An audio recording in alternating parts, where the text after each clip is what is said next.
आज की हमारी इस ऐतिहासिक कहानी में हम सीधे एक खौफनाक जंग के मैदान में उतरने वाले हैं। इतिहास की किताबों में दर्ज ये कहानी किसी ब्लॉकबस्टर एक्शन फिल्म से बिल्कुल कम नहीं है। ये कहानी है बिहार के आखिरी शेर बाबू वीर कुंवर सिंह की।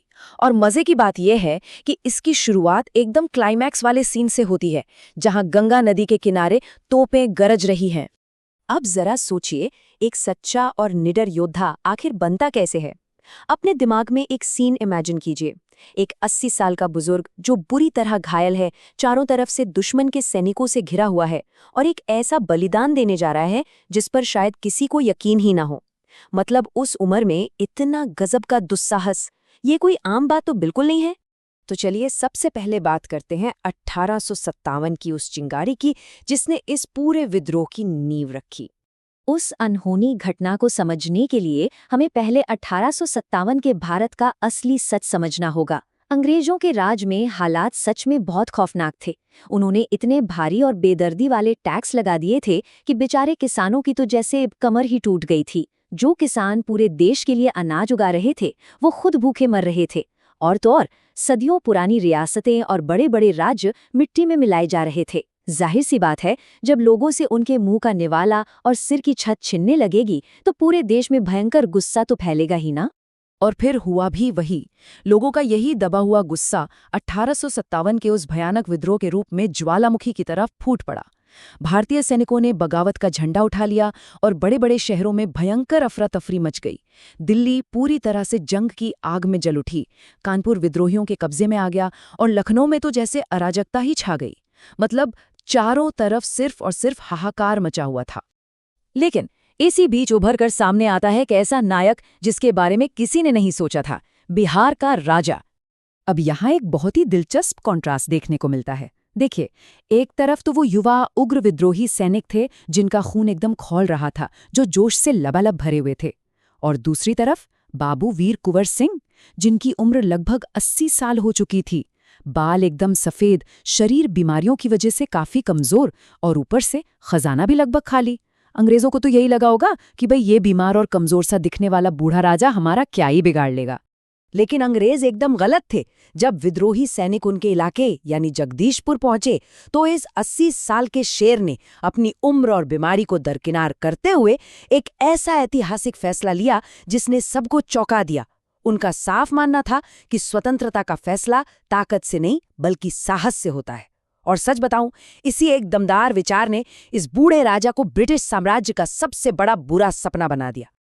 अब सबसे हैरानी की बात तो ये है कि उनके पास कोई बहुत बड़ी एकदम मॉडर्न हथियारों वाली सेना नहीं थी। कुंवर सिंह ने एक गजब की टीम तैयार की। उन्होंने आम गांव वालों, खेतों में पसीना बहाने वाले किसानों, लोकल लड़ाकों और बागी सैनिकों को एक साथ ला खड़ा किया।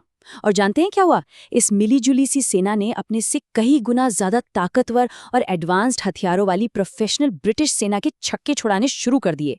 क्योंकि जब लोग अपनी आज़ादी और अपनी मिट्टी के लिए लड़ते हैं ना, तो उनकी ताकत सच में दोगुनी हो जाती है। और अब कहानी के उस हिस्से पर आते हैं जो रोंगटे खड़े कर देता है। नदी और तलवार, एक ऐसा बलिदान जिसे भुलाया नहीं जा सकता। ये कहानी हमें वापस घुमाकर उसी धुएं और अफरा तफरी से भरे युद्ध के मैदान में ले जाती है। गंगा नदी के किनारे का वो नज़ारा एकदम खौफनाक था। तेज बहती उफनती नदी की लहरों के पास हवा में सिर्फ और सिर्फ बारूद का काला धुआं भरा हुआ था। हर तरफ से लगातार गोलियां चलने की गूंज और चीख पुकार सुनाई दे रही थी। ब्रिटिश सैनिकों ने कुंवर सिंह की सेना पर बिना रुके एक बहुत ही भयंकर हमला बोल दिया था। और इसी भीषण मारकाट के बीच एक गोली सीधे इस 80 साल के राजा की कलाई को चीरती हुई निकल गई। जरा सोच कर देखिए, उस दौर में जब आज के जैसी कोई मेडिकल फैसिलिटी या एंटीबायोटिक्स नहीं होते थे, हड्डी को चकनाचूर कर देने वाली इस चोट और उसके इन्फेक्शन का सिर्फ एक ही मतलब होता था, भयानक तड़प और पक्की मौत।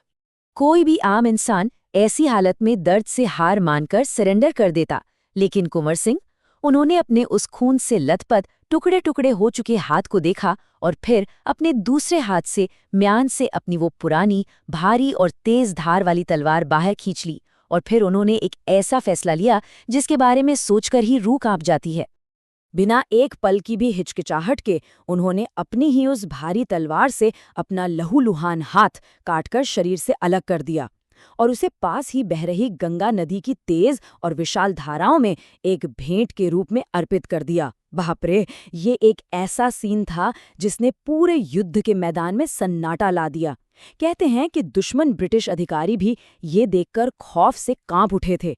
उन्हें अपनी आंखों पर यकीन ही नहीं हो रहा था कि एक 80 साल के बूढ़े इंसान के अंदर इतनी अदम्य हिम्मत आखिर आ कहाँ सकती है। और यही है हमारे अंतिम शेर की विरासत और उनकी आखिरी जीत। आपको क्या लगता है, नदी पर हुए उस भयानक बलिदान के बाद वो रुक गए होंगे? बिल्कुल नहीं। कुंवर सिंह अब सिर्फ एक राजा नहीं रहे थे, वो पूरे देश के लिए एक अजेय प्रतीक बन चुके थे। अपना एक हाथ खोने और बुरी तरह घायल होने के बावजूद वो लगातार लड़ते रहे। अप्रैल 1858 में वो अपनी जिंदगी की आखिरी लड़ाई के लिए अपने घर जगदीशपुर वापस लौटे। और चमत्कार देखिए, इस थके हुए और घायल शेर ने ब्रिटिश सेना को इतनी बुरी तरह हराया कि अपना राज्य वापस छीन लिया। हालांकि इस जीत की कीमत बहुत बड़ी थी। अपना खोया हुआ सम्मान और अपना राज्य वापस पाने के कुछ ही दिनों बाद इस महान योद्धा ने हमेशा के लिए अपनी आंखें मूंद लीं। बाबू वीर कुंवर सिंह, जिन्हें इतिहास आज बिहार का अंतिम शेर कहता है, उनका जीवन हम सबके सामने एक बहुत ही गहरा सवाल छोड़ जाता है कि स्वतंत्रता के लिए किया गया सच्चा बलिदान आखिर दिखता कैसा है। उन्होंने साबित कर दिया कि आज़ादी कभी खैरात में नहीं मिलती, इसके लिए अकल्पनीय कीमत चुकानी पड़ती है। आज भले ही वक्त के साथ ये कहानी थोड़ी धुंधली हो गई हो, लेकिन उनका वो अदम्य साहस हमें ये सोचने पर मजबूर जरूर करता है कि जो आज़ादी आज हम इतने आराम से जी रहे हैं, क्या हम वाकई उसका असली मूल समझते हैं? इस सवाल के बारे में ज़रूर सोचिएगा। और हाँ, इतिहास के इन पन्नों को हमेशा पलटते रहिए, क्योंकि हर पन्ने में एक नई सीख छुपी है।